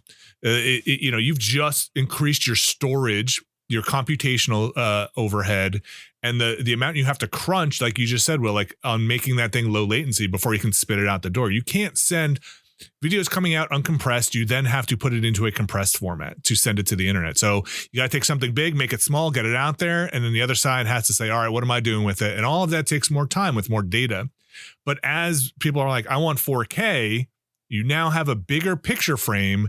You need a smaller paintbrush to then fill in all these little dots. So you need more data, right? Your palette needs more paint on it. If you use the same palette you were using for 720p or same amount of paint, like Brad was saying, you're going to get big blocks everywhere, right? So it's like, okay. And there are terms that recommendations for what your bit rate should be if you're 1080p, what your bit rate should be. And you can go underneath those and try it. But like, I'll take a high bit rate 720p signal over a really low 4K signal. Absolutely, dude. I often think the people asking for 4K streaming out there don't realize they're getting into like a be careful what you wish for situation, because like I don't have 4K Netflix, but I see a lot of people saying like it's not great. Like the bit rates on their 4K encodes are so low that it kind of looks like shit, and it's kind of not worth the extra pixels. Well, and there's another thing too, especially if you're talking about streaming games, which is what we're primarily focused on here, I think. Like, people who are playing multiplayer stuff at a high level are not ever playing at 4K. They're almost all playing at 1080p, running as fast as their computers will run, because it turns out, click to frame latency is much more important than having 4 times the pixels on the screen in terms of being competitive in, Call of Duty or Valorant or Fortnite or PUBG or whatever the game is. So like if I'm streaming PUBG, I think I would actually rather have 1080p at double the frame rate so that people can see closer to what I'm seeing, rather than, having interpolating up to 4K or something stupid.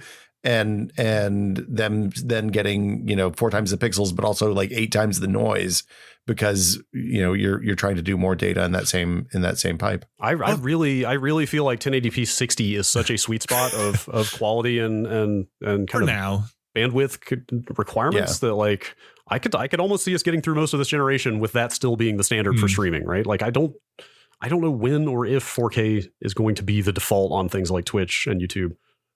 The other thing with video games that are, again, going back to video games being the kind of amazing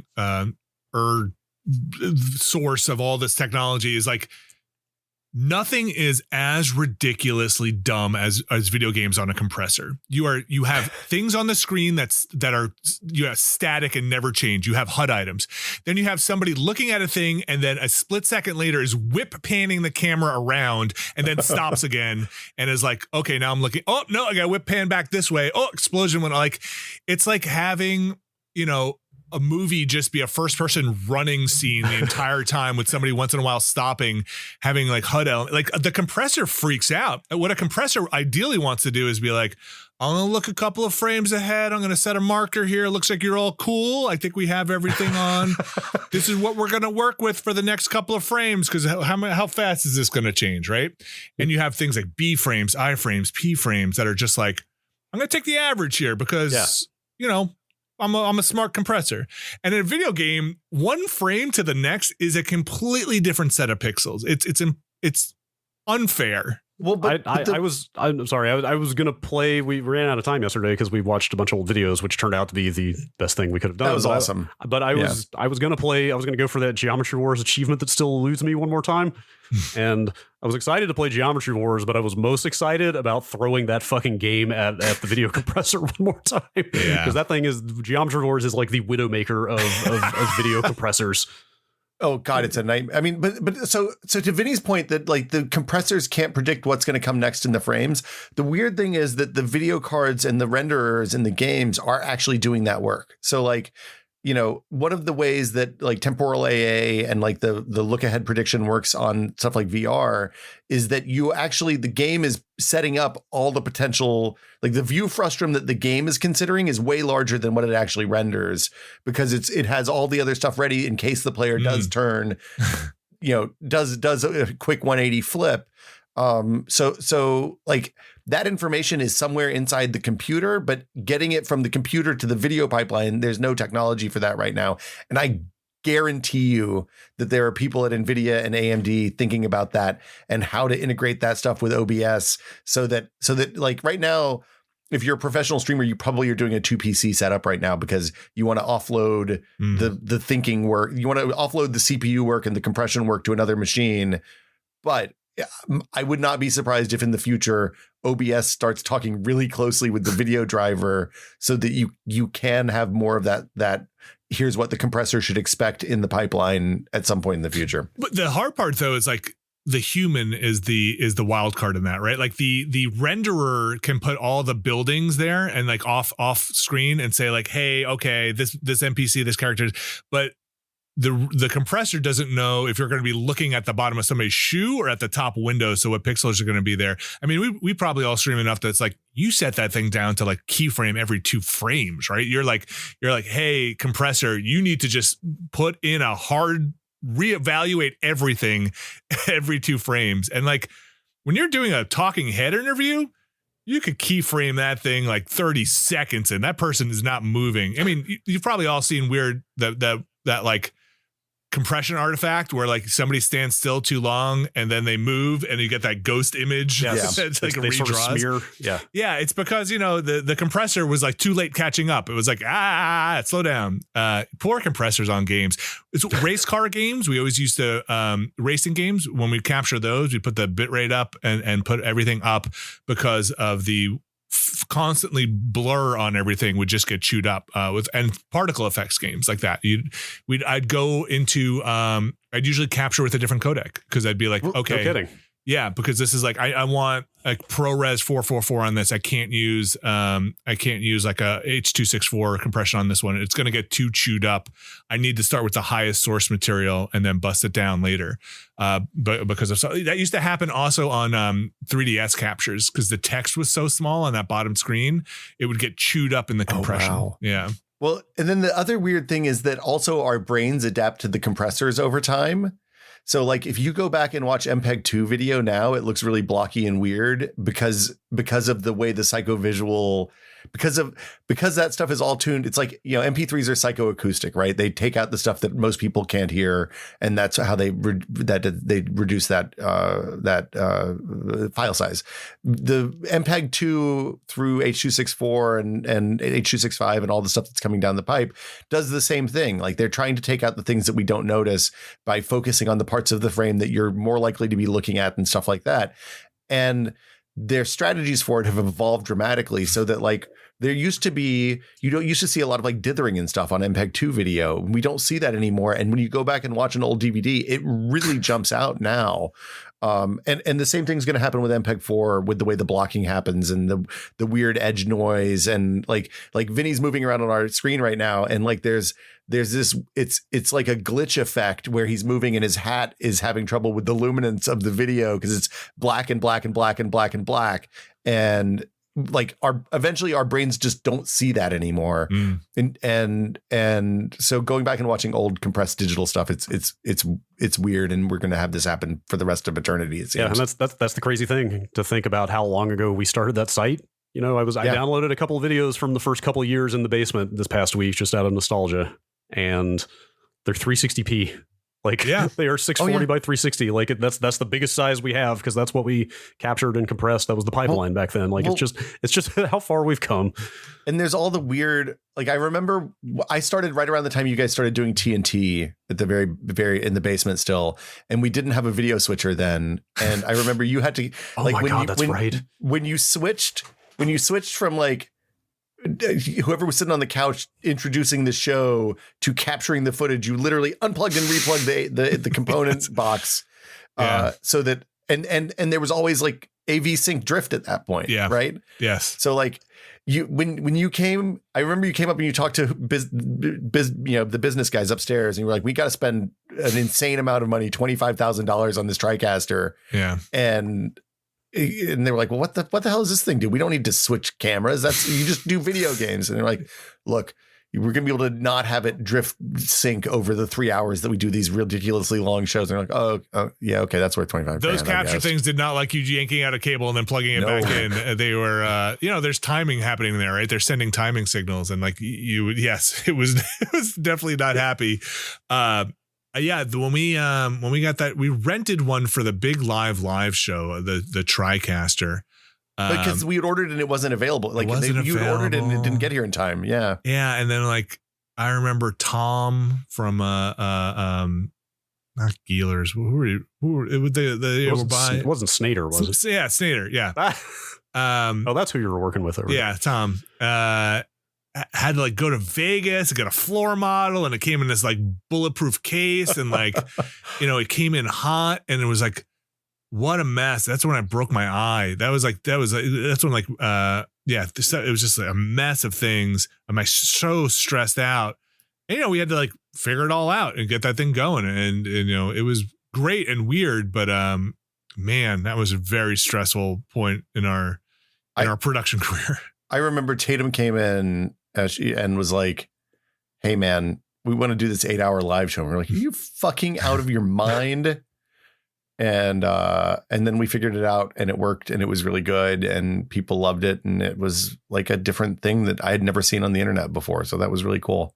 It was super. Like we happened to just get, this is a whole other show probably, because it's more on the back end, but like we were lucky enough to hit when Justin TV and YouTube and all this technology was converging in a way where the YouTube limit of 5 minutes of video, it lasted a while, but like we're on Vimeo. Where were we putting our stuff? It was 15 when we started tested. I want to say it was 10 maybe. 10? Okay. I think it was, I might be wrong, but I was also trying to remember the Justin TV backpack stunt happened while we were at Giant Bomb, right? Like it was. I thought it was GameSpot. I thought he came into the GameSpot office. I can't quite remember. I might be misremembering, but it was right around that time, right? Where like that was sort of in my memory, that was the genesis of live streaming on the internet. Was the Justin TV guy going around with the backpack, right? I didn't see the backpack until much like the Gunrun backpack that I saw was like Comdex one year, CS one year. It was late. Okay. Like I don't like okay. So there was the bespoke handheld thing that was good for like 20 minutes that he had for a while. But then there was the one that became a commercial product that had like four cellular modems and all that stuff. I'm talking about the bespoke one, we have cobbled this together with our bare hands and we have accomplished this, and check this shit out. This is insane. Yeah. Yeah, I remember Ryan McDonald rented, it was like the Homer Cam was a backpack that had like basically 4 cell cards, 4 or 5 cell cards in it. And like you're just bonding cards and looking for who's is convention floor. You have an AT&T card in here. We got a Verizon card, whoever can get signal. And that stuff was wild. And then, then Justin TV was happening, and then they started their gaming thing, which was Twitch TV, and then Justin TV is just gone now, right? Gone. Like I wonder. Let me see if it redirects. If you email somebody who's been at Twitch for a really long time, their email address is still at Justin TV. Oh, that's funny. That's amazing. Cool. Yeah.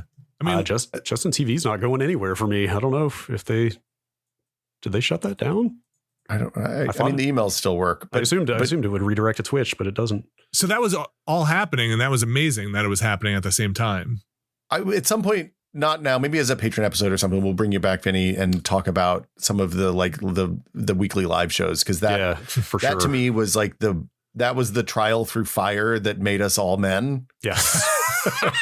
We won't. Thank you so much. I want to say thank you so much for taking time out of your very first Saturday no problem. Employment that you should be spending with your children to talk with us. I will say real quick, I think Ustream is one of the ones we were on for a while. Oh, we used Ustream for a while. Yeah. And I was using a Sorensen Squeeze to compress those things into FLVs at the time to get them up there. That flash layer video, baby. I want to apologize if I got a ton of stuff wrong to people there. I would love to talk about. I love talking about this stuff. I miss being able to talk the tech side of the video. It's too complicated now for me. Like the HDMI and DisplayPort stuff is too complicated and has gone in a direction that is, it's all digital and handshaking and stuff. But we would love to have you back. I mean, I love talking to you about this stuff, and also I think this is a side of you that people have not gotten to see that much of in the past. Like you. Yeah, I love this stuff. I love making cables. I love soldering cables, like audio cables, video cables, tip ring sleeve, tip sleeve. Give me what you got. I'll do it. How many crimpers do you have in that basement right now? You got a BNC crimper? So I don't have time to say this. When I was in the studio packing it up and I was like, should I bring this coil of SDI cable and these are such nice. These crimpers are so nice. And this cutter for the SDI cable is so nice. Oh, it's a spinny one? Yeah. I love that one. It's so fun. It's got like 7 blades. And I was like, nobody's ever. And then I was like, Vinny, what are you going to do with this? You don't need this. You're never making an SDI cable at home. What are you doing? So it's packed away in cold storage. So no one is ever going to use that crimper again. Gosh, I have like semi-fond memories of being at E3 and being like, we need a 15-foot SDI cable. How quickly can I make it? Get in there, do it with like a pocket knife and like, that stuff is I loved cable making day. Was really when you got the snake and we did the cable making day in the basement at Whiskey. It was really fun. Like I got to come in and pretend I was a network guy again for like 20 minutes and it was good. Making network cables. Last thing I want to say real quick for the next time you come. You were talking about cable runs, you're talking about fiber optics, and it's just light and it can go farther and stuff. That networking cable I've been looking at, they measure the potential run length on those cables in kilometers. That's very far. Like you can buy shit. You can buy shit on Amazon now that and granted the hardware to send and receive it is astronomically expensive. Hey Brad, do you know how far apart we live from each other? Go on. Kilometers. Go on. Did you know that the power lines are public right of way and anybody can theoretically climb up there and put lines on them? You're not Stop, serious. Don't say that. That can't be true. Yeah. Public right of way. It's public infrastructure. That cannot be true. Are you serious? We have to get permits. Dude. We could have a direct fiber run from house to house. Much to discuss. Wait, you're implying that you could run your own cable from line to from tower to tower? What the fuck do you think Comcast does, Vinny? Dude, I thought they lease it. There are people out there in rural America founding their own fucking fiber ISPs at this point because they can't get anybody else to do it. It is a wild world out there. Like, this is America. This is, how do you think America was made? Do you think Rockefeller asked permission before he started building railroads? No. He was like, hey, I'll give you $5 for like a space 20 feet wide for your land. None of that captain of industry shit. We were done. Well, thank you again for having me. Thank you so much. And again, apologies. I'm sure on the Discord and stuff, please feel free to correct me on any of that stuff. Like I love it. I'm a layman on it, though, and that means that I've only used it. I only study it when something's going wrong. And that's fine. Yeah, well, that's how everybody learns this stuff for the most part. Vinny, this is the part of the show where you plug something. Oh yeah. What do you got to what do you have to plug? You got anything? Are you on the twitch.tv? How does that feel? You got a Twitter? You got TikTok? So let's see. I think I'm at Vinny Caravella on Twitter. You can come check me out on there. I have an Instagram, which I think is at Vin Caravella, which I post to. You can see me post some woodworking stuff, painted miniatures, home projects. Twitch. I think I'm at a Mind Cavity. But I think that's right. Maybe I'll do some streaming next week. I don't know. Yeah, maybe I'll. What else you got to do? I don't know. Streaming to Twitch. Maybe I'll. I got a couple of games. I like Returnal. Maybe I'll stream that. And I really want to play that. Dude, did you wake up this morning and just like still find yourself in work mode? Like the first thing I said to my girlfriend this morning was like, hey, okay, here's the stuff I'd like to get done this weekend before Monday. Yes. And then I was like, totally. wait a minute. What the fuck is Monday to me now? I was like, wait, we have to go record a podcast with Vinny. This is Saturday, the day after our last day on the job. And I'm like, dude, wait, what? Saturday is more of a work day than Monday is going to be. Like, what is this? It's the first day of the rest of your lives. Let me just say also thanks for everybody. I'm sorry to co-opt this, but thanks for everybody reaching out, and the sentiment has been very lovely. I love that. I will echo what he is saying. This has quite literally been the most touching week of my entire life. Yeah, that's been pretty great. And I'm going to echo this here. I'm excited. I am not retiring. I'm excited for whatever I do. I wish I could retire, but like I'm not retiring for many, many, many years.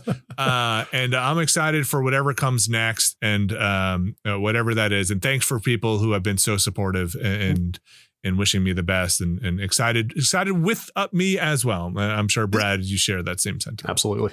There's a thing that happens when you make a big change where, like, normally and you're in the kind of jobs that we've done for a long time now, like the people who are the most engaged often are they love what you do and they care enough to complain about it. And it means that as a result, you feel like you're just constantly getting yelled at by people who are upset, disappointed in you, which like, I realize it comes from a place of good intentions, but poorly executed. Right. But when you change jobs like this, that's like the tip of the iceberg. That's like the 1/8, right? When you have this moment where something big changes or something happens, you have a kid, you change jobs, whatever, like the other 7/8 that like love your work and don't complain all the time, they're just like quietly enjoying what you do, come out and tell you that they appreciate you. So nice. And it feels really good. And I'm so happy you guys got that this week. And it wasn't just people yelling at you and being pissed and wanting to murder you. So yeah, it's been super nice. The other thing I'll just say about that, just because I don't have a platform anymore, so thanks for letting me co-opt yours, is I think, Brad, you and I probably share this, very loyal to a job in a way that makes me not feel comfortable doing anything else while I'm at the job. Right. And it's been an interesting thing thinking about like, oh, I can go on other friends' streams now and like not feel weird or like I'm somehow subverting what I do or the loyalty is misplaced. Like I can go have fun with these friends and people I love and known for years and not feel this conflict that it's wrong, like or that it's misplaced. And like that's been kind of eye-opening as well. You are in control of your own destiny. I love it. I love to go play some Destiny. Don't do that. Don't play Destiny. This is the part of the show where we thank our fabulous patrons and everyone who supports the show and shares links, like tells their friends about us. We've had a lot of lovely comments about how much people like the show this week. We love that. Thank you. Yes, thank you to the supporters of this show for making like you have given me the courage and the confidence to feel like I could make some changes in my life as well, and it means the world. That's so good. Thanks to our executive producer tier patrons, the Bunny Fiend, Jacob Chappell, new executive producer tier Twinkle Twinkie. Oh my God, thank you. And James Kamek. Thank you all so much for supporting the show. Thanks everybody in the Patreon community. If you subscribe to the Patreon and you're not in the Discord, you should get in there because there's awesome conversations happening every day about. We talked about parenting. I talked about parenting stuff this week. We shared a lot of Giant Bomb memories this week. It's been like part like. I don't want to say like group therapy, but it's been like a party and celebration all week as people are sharing the things that they loved and it's been really positive and great. We still don't have any mods, which I think maybe we hit. Oh, also, Brad, we hit 2,000 subs this week. So thanks everybody for backing the show. Scene drama. I know we have to do it now. It's going to be a couple of weeks, so it won't be next week, but we got to plan it out. When you hit 3,000, right? That's when we do our Gundam thing. Vinny and Will made a mech pod. Right? Look, I got my first Gundam this week. Uh-huh. I don't know what the story is, but he's red and he has like spiky shoulders. He looks pretty cool. Yes, he is very cool. He's high grade. Does he have a cape? No, does not have a cape. Only the coolest mechs have capes. Look, one of my favorite things, Vinny, is the kits that people make that are like LED kits that you can put in like Star Wars ships and stuff like that to make them lit up and look really cool, like the actual big models that they made. So, I'm excited for you. I'm excited. I've got a pile of Gundam over here as well. So yeah, that's my project for tomorrow after Mother's Day celebrations are done. When Gina's taking her celebratory Mother's Day nap, is to clean off my desk so I can do some Gundam streams next week maybe. So anyway, Vinny Caravella, thank you for coming by. Brad Shoemaker, always a pleasure. Yeah, thanks for having me. And welcome back. Welcome in. Welcome to the first day of the rest of our lives. Yeah, welcome to the new reel, I guess. Yeah, thank you, Vinny, again so much for pleasure. Thanks for having me. And for everything over the last 13 years. Well, you're very, very welcome. Thanks for everybody for supporting me. Okay, we'll see you all next week. Thanks, everybody. Bye. Oh, wait. I didn't tell you where to get the page. You can sign up for the Patreon at patreon.com/techpod. That's it. It's patreon.com/techpod. We'll see you all next week. Bye, everybody.